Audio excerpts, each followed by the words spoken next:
आज दोपहर के सत्र तक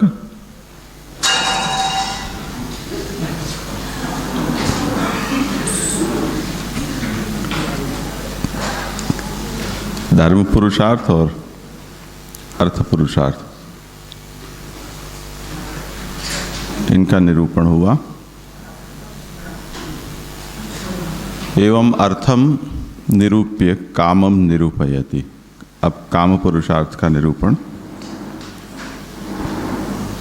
अजात पक्षा इस श्लोक से करते हैं।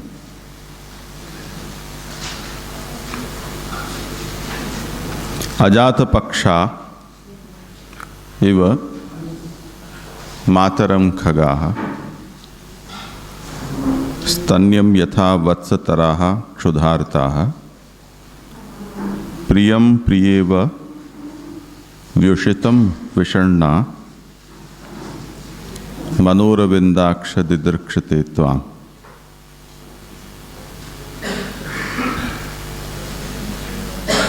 अभी पंख बड़े नहीं हों और उड़ नहीं सकने वाले पक्षी के बच्चे की तरह वो जैसे माँ की प्रतीक्षा करते हैं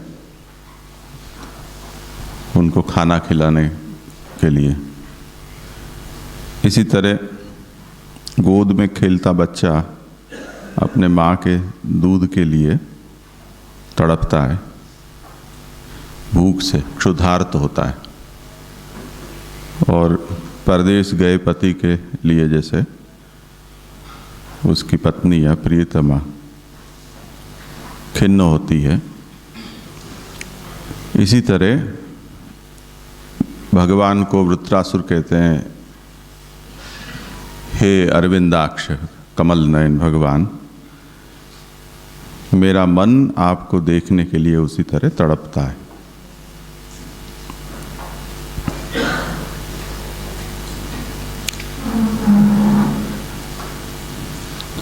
व्याख्या को हम देखें, उससे अतिरिक्त भी अगर हम इसमें विचार करें तो दिदृक्षा देखने की इच्छा,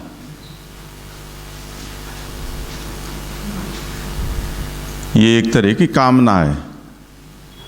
वो दिदृक्षा जो है वो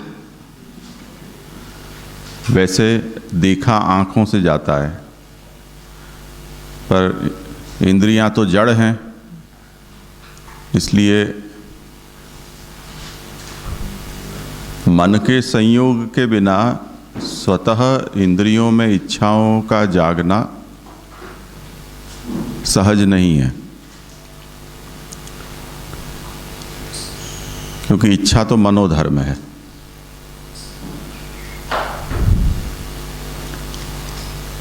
मनोधर्म का उपचार अन्य इंद्रियों में किया जाता है।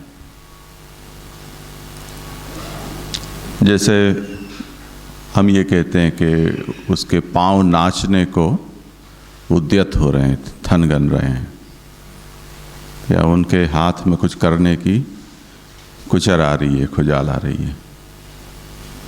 ऐसे मेरे कान कुछ अच्छा सुनना चाह रहे हैं,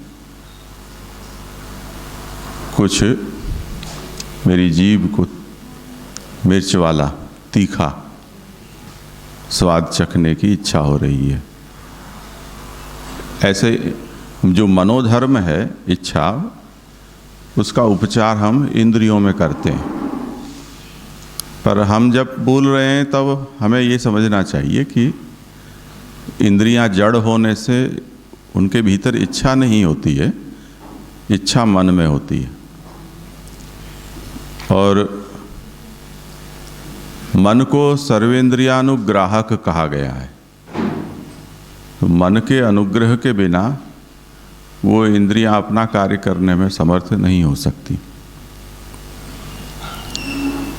तो यहाँ वृत्रासुर वैसे तो खुद के मन के लिए कह रहे हैं कि मेरा मन आपको देखना चाह रहा है। ये बड़ा ही सूचक प्रयोग है जो वृत्रासुर ने किया है, और उसके पीछे उसका क्या मनोभाव है वो आगे व्याख्याकार वर्णित करेंगे तब और ध्यान से उसको देखेंगे। इस कारिका की संग्रह कारिकाएं जो 4 हैं उसमें प्रभु चरण लिखते हैं कि पुष्टि मार्गे हरे रूप दिदृक्षा मनसोस्य ही कामो निरूप्यते तत्र दृष्टांत त्रितयम यथा। हरि के रूप की दिदृक्षा यह पुष्टि मार्ग में काम है, पुष्टि मार्गी का काम पुरुषार्थ है। उसका निरूपण यहाँ 3 दृष्टांतों से किया गया है। 3 दृष्टांत कौन से? पक्षी के बच्चे का, गोद में खेलते बच्चे का या बछड़े का, और तीसरा पति वियोग में उसकी प्रियतमा या पत्नी का।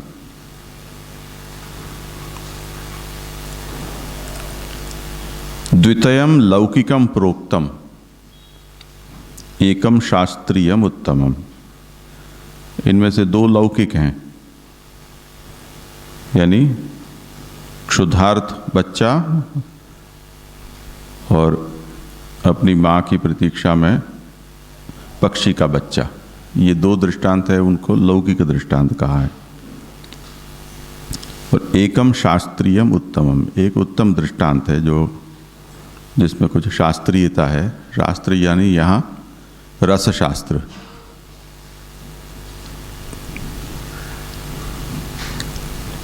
लौकिकः त्रिगुणीभूय दृष्टान्तस्याद् अलौकिके। ये जो लौकिक दृष्टांत है वो त्रिगुणित होकर 3 गुणे बनकर ऐसे उसमें उत्कर्ष आकर अलौकिक में दृष्टांत बनते हैं। अलौकिक में यानी वृत्रासुर जिस तरह से भगवान की दर्शन की कामना कर रहे हैं उस संदर्भ में ये दृष्टांत बनते हैं। वो कैसे बनते हैं वो आगे समझाएंगे। त्रिगुणीभूत कैसे होता है वो भी आगे कहेंगे। 3 दृष्टांत इसलिए दिए कि उन तीनों का समझना कोई संदर्भ में आवश्यक है, अन्यथा एकतरेणापि सिद्धेर्थे तृतीयेन किम। अगर ये जो 3 दृष्टांत हैं उनमें से एक ही बात निकलती होती तो 3 वृत्रासुर दृष्टांत क्यों देते? तो तीनों का अपना अपना अलग महत्व है। वैसे देखा जाए तो दिदृक्षा का जो भाव है वो पक्षी के बच्चे को भी है, यानी वो भी अपनी माँ को देखना चाहता है या पाना चाहता है। जो मानव बच्चा है या बछड़ा है वो भी गैया को या अपनी माँ को देखना चाहता है। और इसी तरह जिसका पति परदेश गया है ऐसी जो स्त्री है वो भी उसे देखना चाहती है। तो दिदृक्षा तो सभी जगह एक समान है। इससे ऐसा लगता है कि 3 बातें दोहराई गई हैं, एक ही बात के लिए 3 दृष्टांत दिए हैं, पर उसमें कुछ भाव भेद हैं। इसलिए उन तीनों को मिलाकर समझना जरूरी है। क्षुद्रूपो लौकिक कामो रसरीत्या तो शास्त्रतः। पक्षी के बच्चे की क्षुधा यानी भूख और मानव बच्चा या बछड़े उसको अपने माँ के दूध की भूख, ये क्षुद्र रूप, क्षुधा जिसको कहते हैं, ये लौकिक काम है। भोगेच्छा, काम का मतलब भोगेच्छा। रसरीत्या तो शास्त्रतः। और जो प्रियम प्रिय व व्युषितम विषण्णा, ये जो दृष्टांत है वो रसशास्त्र की दृष्टि से दिया गया दृष्टांत है। वो क्यों दिया? क्योंकि प्रभोस्तु रसरूपत्वात्, भगवान है वो रसरूप हैं, यानी भगवान जो लीला करते हैं उसमें भक्त को कभी संयोग कभी वियोग प्रदान करते हैं और उस तरह से सुख देते हैं। इसलिए स्वस्यैकत्वेन चोत्तमः, उसमें वृत्रासुर स्वयं क्योंकि भक्त है, अकेला है, इसलिए वो जो रसशास्त्रीय दृष्टांत है वो उसने अपने लिए रखा है रिजर्व। अयमेव हि दृष्टान्तः तेनान्ते च एकतो दिता, इसलिए इस दृष्टांत को उसने खास भार पूर्वक भगवान को अपने मनोभाव का संकेत देने के लिए अंत में कहा है। पहले पक्षी का, पीछे बच्चे का या बछड़े का, और बाद में विप्रयोग करने वाली स्त्री का। तो ये जो कारिका है उसका स्वरूप और उसमें क्या कहा जाने वाला है उसका संकेत प्रभु चरण ने संग्रह कारिका से दिया। अब इसका मुख्य वाक्य समझाते हैं। हे अरविंद, मनु त्वाम दिदृक्षते इति संबंधः।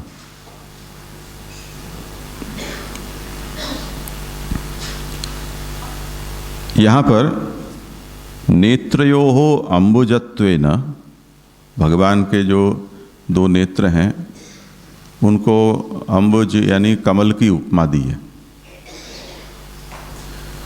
और उस उपमा को देकर तद दिदृक्षया मनसो मधुपत्वम बोधितम, खुद के मन को वो भ्रमर के रूप में, भंवरा के रूप में वो कह रहे हैं कि अगर आपके कमल नयन है तो मेरी आंखें जो हैं वो भंवरा है, मेरा मन है वो। तथा च अरविंदे विकसिते मधुपस्य कामः सिद्ध्यति नान्यथा। अब कमल बंद भी होते हैं जो कमल की कली कहे जाते हैं, और बंद होने पर जो भ्रमर होता है उसकी इच्छा पूर्ण नहीं होती है, वो संतुष्ट नहीं होता है, वो खिले हुए कमल में ही आसक्त होता है। अगर कली अधखुली हो तो उसमें से अपने कंपन से, उसके उड़ने के, उसमें प्रवेश कर कर उसको खोलने का भी प्रयास भ्रमर करता है, कमल या फूल और कोई भी हो, तब उसकी इच्छा पूर्ण होती है। इति तथा दृष्टिम मयि संपादय इति प्रार्थितम, उसके बिना मेरी कामना पूर्ण नहीं होगी, इसलिए उस तरह की दृष्टि आप मुझे प्रदान करें कि जिससे मेरी ये कामना पूर्ण हो। दिदृक्षा हेतुभूतम स्वरूप सौंदर्यंच संबोधनेन ध्वनितम। यहाँ पर मुझे आपको देखने की इच्छा क्यों हो रही है? क्योंकि आप इतने सुंदर हैं, और वो सुंदरता यहाँ पर मनोरविंदा, अरविंदाक्ष, इस तरह का जो संबोधन है भगवान को, उस संबोधन से भगवान को वो भगवान की सुंदरता का वो ध्वनित कर रहे हैं। क्योंकि हमको किसे देखने की, क्या देखने की इच्छा होती है? जो मनोरम लगे, जिसके लिए मनोरम शब्द का प्रयोग किया जाता है कि ये बड़ा मनोरम है, यानी जहाँ पर हमारा मन रम जाता हो। तो जो मनोरम हो उसको हम बार बार देखना चाहते हैं। तो भगवान को भी यहाँ अरविंदाक्ष कहकर वो कहते हैं कि आप मुझे मनोरम लगते हैं। साथ ही मनसः स्वतंत्रत्वाय अस्मत् शब्द प्रयोगा भावः, यहाँ मेरा मन आपको देखना चाहता है, ऐसा अस्मत् शब्द का प्रयोग नहीं वृत्रासुर ने किया है, पर मन देखना चाहता है। ऐसा क्यों? तो उसके पीछे का रहस्य प्रभु चरण समझाते हैं कि मन हमारी इच्छा से नहीं चलता है, मन हमारे बस में नहीं होता है, वो अपने ढंग से चलता है। इसलिए मेरा मन आपको देखना चाहता है, ऐसा वृत्रासुर नहीं बोल पाए। मैं क्या करूं, मेरा मन है वो आपको देखना चाहता है।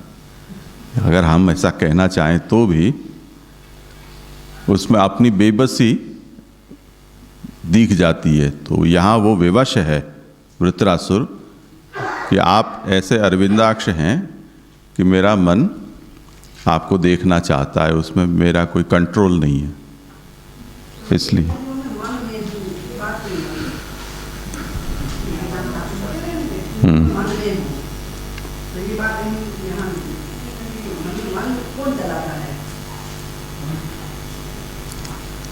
ये तो सोचने का विषय है, सोचो, जुड़ता हो तो अच्छी बात है।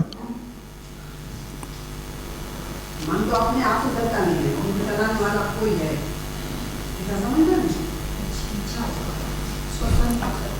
देखो ऐसा है कि इस प्रसंग में तो मेरा मन आपको देखना चाहता है, ऐसी कोई सावधानी पूर्वक ये दर्शन का विषय भगवान बनते हों, ऐसा नहीं है।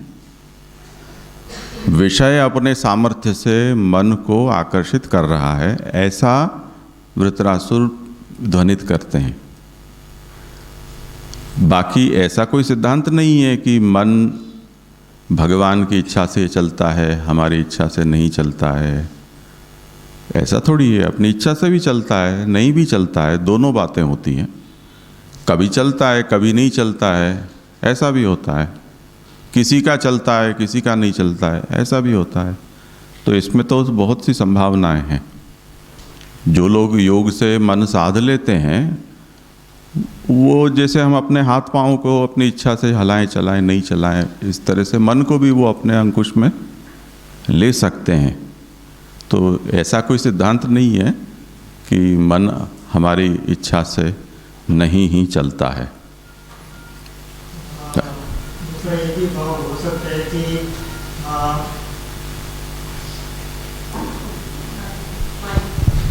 अच्छे हैं ये, अच्छे।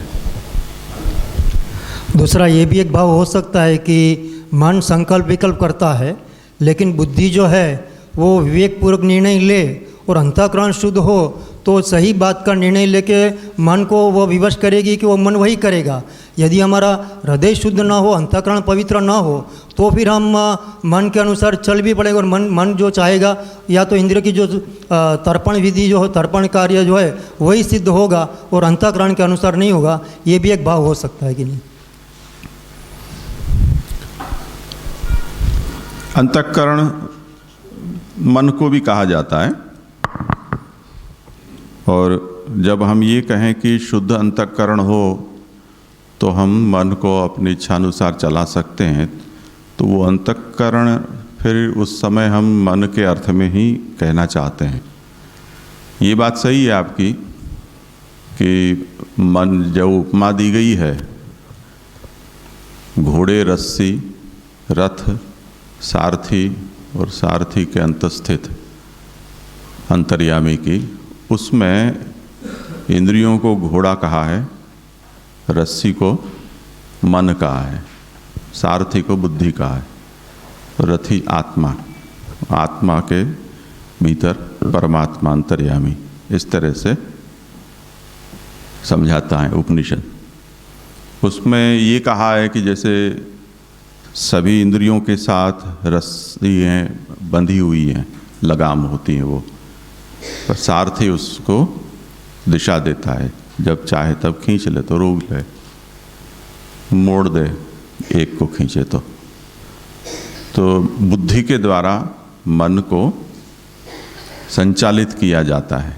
इसलिए भगवान ने इंद्रियाणि पराण्याहु इंद्रियेभ्य परम मन मनसस्तु परा बुद्धे यो बुद्धे परतस्तु सह, इस तरह से एक से ऊपर एक कंट्रोलिंग अथॉरिटी या डिवाइस भगवान ने हमको दी है।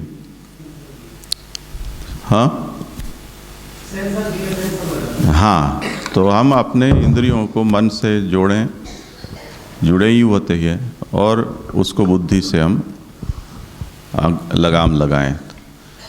यहाँ जो प्रभुचरण कह रहे हैं उनका आशय ये है कि विषय कभी ऐसे होते हैं कि जो विषय बुद्धि अगर लगाम खींच कर रखे तब भी इंद्रियां आउट ऑफ कंट्रोल हो जाती।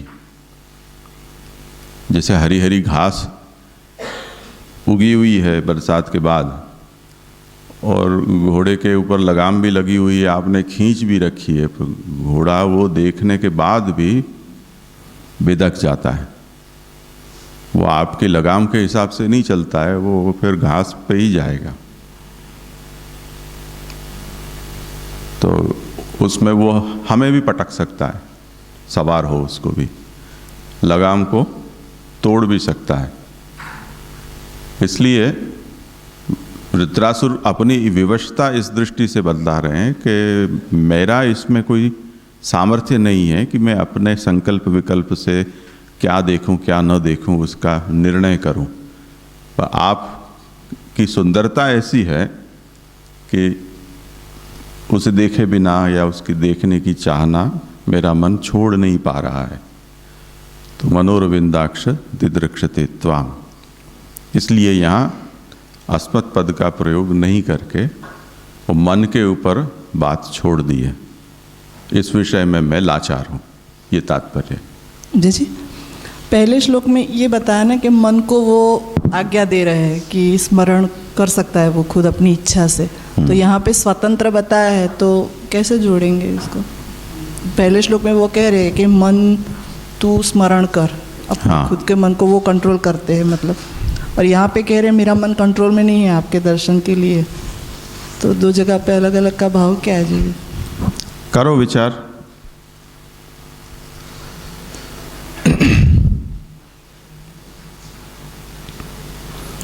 हाँ, राजू भाई को दो तो।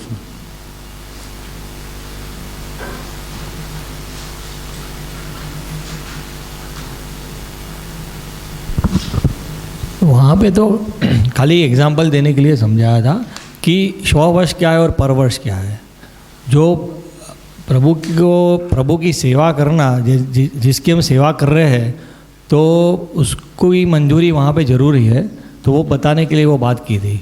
यानी श्रवण और कीर्तन में, यानी स्मरण और श्रवण की बात थी वहाँ पे, तो वो खुद के लिए है, खुद की खुशी के लिए है, खुद के आनंद के लिए वो बताया था। और वहाँ पे जो सेवा की बात थी वो उसमें जिसकी सेवा कर रहे हैं उसके ऊपर डिपेंड की बात है।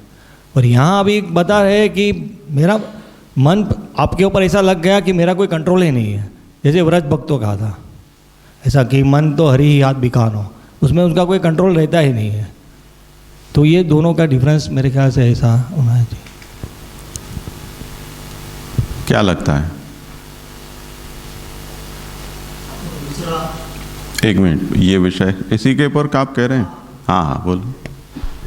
और दूसरा देखा जाए तो पहला जो श्लोक है उसमें धर्म पुरुषार्थ का निरूपण किया गया है और दूसरे में काम पुरुषार्थ का निरूपण किया गया है। तो धर्म पुरुषार्थ में जो कीर्तन और स्मरण की जो बात आती है तो वो एक धर्म का एक अंग के रूप में आती है कि जैसे वो नवधा भक्ति वगैरह जो है वो धर्म का जो नव रूप जो है उसके अनुसार ये स्मरण और कीर्तन वो उनके एक अंग रूप है, और वैसे ही सेवा भी एक अंग रूप है। और ये जो काम की बात होती है वो कामना इच्छा की बात होती है, तो मन वगैरह उसमें सम्मिलित होता है, और मन बुद्धि वगैरह जो आप अंतःकरण वगैरह जो है जो भी हमने चर्चा की वो सब सम्मिलित होके होता है। इसीलिए वो दो डिफरेंस तो दिखता ही है कि ये क्यों अलग अलग है।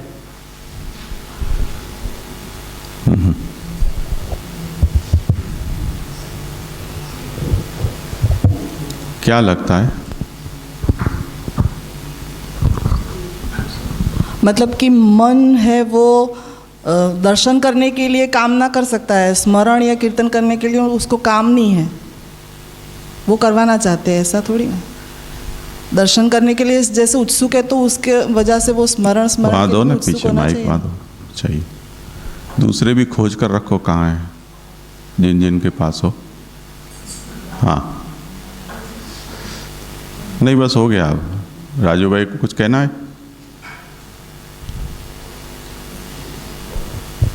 जी इसमें आपने इसमें कामना की और उसकी बात नहीं है, उसमें खाली वो दृष्टांत से समझाया गया है। जो पहले वाला जो श्रवण और कीर्तन की बात थी ना, स्मरण और श्रवण की, तो वो दृष्टांत है कि वो खुद के वश के लिए, और जो सेवा है वो परवश। हाँ, वो दृष्टांत ही दिया था ना, वो उसका वो कुछ हाँ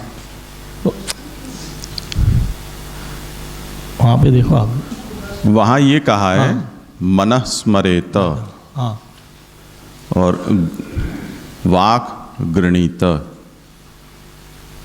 ऐसा कहा। यानी मेरा मन स्मरण करे, मेरी वाणी गृणन करे। उसमें जो गृणेत त और जो स्मरेत, यहाँ विधिलिंग का प्रयोग किया गया है आज्ञार्थक। तो प्रभुचरण इस आशय से वहाँ वो कर रहे हैं कि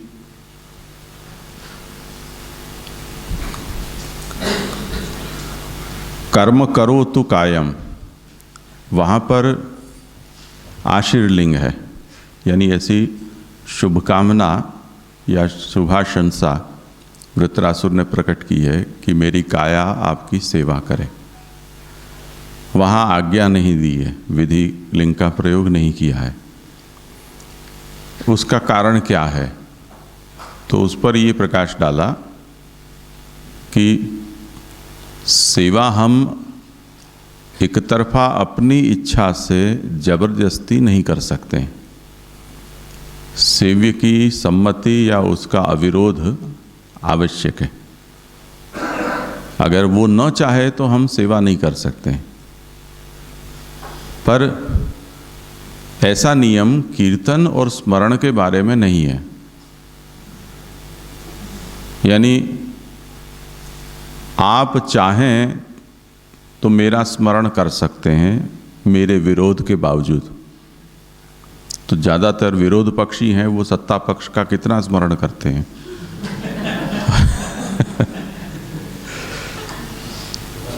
तो वो उनकी अनिच्छा हो तब भी करते हैं, उनका विरोध हो तब भी करते हैं। तो स्मरण करने में सामने वाले की सम्मति आवश्यक नहीं है। इसी तरह कीर्तन करने में भी सामने वाले की सम्मति आवश्यक नहीं है। हम किसी के भी विषय में जो हम बात करते हैं, परस्पर चर्चा करते हैं, कुछ भी, कीर्तन का मतलब गाना ही ऐसा नहीं है। तो हम किसी के विषय में भी हम कुछ भी बोल रहे हैं, चर्चा कर रहे हैं, तो उसमें ये आवश्यक नहीं है कि उसकी सम्मति हो। नहीं हो तब भी, उसका ज्ञान भी नहीं हो तब भी हम कर सकते हैं। तो प्रभु का कीर्तन मेरी वाणी करे, प्रभु का स्मरण मेरा मन करे, ऐसा आज्ञा का लिंग वहाँ वो वृत्रासुर प्रयुक्त कर रहे हैं। तो उसमें प्रभु की सम्मति होना आवश्यक नहीं है, इस अर्थ में उसने किया है। पर सेवा की उसे अभिलाषा है, क्योंकि ऐसा वो क्यों कर रहे हैं कि स्मरण पर कोई रोक नहीं है, कीर्तन पर कोई रोक नहीं है। असुर देह है या राक्षस योनि उससे प्राप्त है तब भी, पर सेवा पर तो रोक है। यानी राक्षस देह लेकर यदि अपने पूर्व जन्म का प्रमाण पत्र लेकर वृत्रासुर वैकुंठ में जाए, जय विजय को खुद का आधार कार्ड और ID दिखाए कि मैं कौन था, कौन हूँ, बस मेरा केवल वस्त्र बदले हुए हैं, इतना ही है फ़र्क, और कुछ नहीं, मैं वही हूँ, तो क्या उसको वहाँ प्रवेश मिलेगा? वो नहीं मिल सकता है। पर वृत्रासुर जहाँ भी हो, जिस योनि में हो, जिस अवस्था में हो, वो स्मरण कर सकता है, कीर्तन कर सकता है, उसके ऊपर कोई रोक नहीं है। इसी तरह हम बलि राजा को ले लें, क्यों बेचारे को पाताल भेज दिया और उसके द्वारपाल क्यों हो गए? उसको वैकुंठ में क्यों नहीं बुला लिया? वो नहीं हो सकता है ऐसा, चाहे कितना ही भक्त क्यों न हो। और भगवान की एक व्यवस्था है कि असुर राक्षस आदि होते हैं जो तामस योनि में हैं, वो अधोलोक में ही रहने के अधिकारी हैं। उस देह से, उस रूप से वो स्वर्ग में या अन्य उत्तम भगवत लोक